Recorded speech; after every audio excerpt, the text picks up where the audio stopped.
मधेश का छाउरा कह के भोट नदी छे, विकास कह के भोट दिए छे भन्ने भिडियो एउटा भाइरल भएको।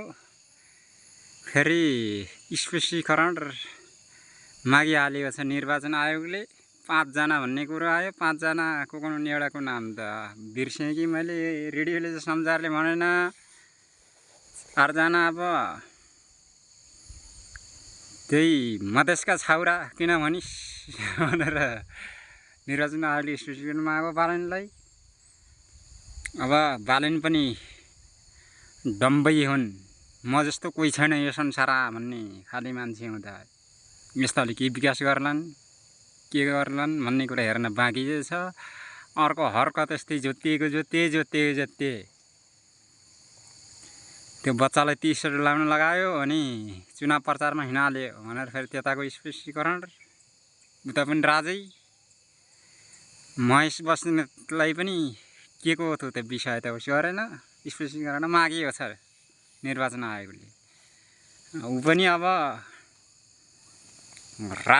राजाको बाबुमजे भन्ने मान्छे ऊ पनि हुन् त। अब कता कता उठिया छन् खेर्छन्, जित शुभकामना छ, राम्रो गर। अर्को निक्लेश भुषाललाई फेरि त्यो 23 गते भोट लागेको त्यो जुत्ताको भाइरल भएको थियो, त्यही जुत्ताको फोटो हालेर चुनाव मागेर भनेर स्पष्टीकरण मागो। अझ अर्को 5 जना भनेको छ भन्न त अर्को कौन हो। अब यसरी पेलापेल ठेलाठेल छेचानी हुन्न पर्यो। यो सामाजिक सञ्जालमा गाली गरेर भनाभन गरेर त के हुन्थ्यो र। ट्याक्क जनता सिम गएर घोषणापत्र अझै पनि बनाएका छैनन् कुनै मैका लालका। त्यही मुखले कापी र कलम लिएर त्यहाँ के छ समस्या भनेर त्यहाँ उही लुत्यो भने केही फरक पर्नेवाला छैन। अब साँच्चै सुशासन दिने हो, अब मलाई जिताएर मैले गर्छु सरकारमा गएर भन्ने पनि घोषणापत्र बनाउनुहोस्, एजेन्डा लाएर जनता सिम जानुहोस्। यो सामाजिक सञ्जाल टिकटक युट्युब फेसबुकमा तछाड मछाड गरेर यो कसैले केही सुन्न। यिनी यो झोले प्रवृत्तिका त्यही गाली गर्न जानेका, यिनको औकात यति फेरि त्यही गाली गर्न उल्टा सिधा मात्र लेख्न जानेका। त्यही बाहेक अरू केही उपलब्धि हुनेन। त्यहाँ साँच्चीकै उम्मेदवार उठेर जनताको सेवा गर्ने हो भनेपछि त्यो सामाजिक सञ्जालमा चाहिएन। जनता सिम गएर एजेन्डा के हो अब जनताले पनि त्यहाँ सोध्न पर्यो। पहिला घोषणापत्र बोकेका तिनी कार्य किन भएनन् भन्दा पुरानो गएपछि तिनीहरूले जवाब दिनु पर्यो।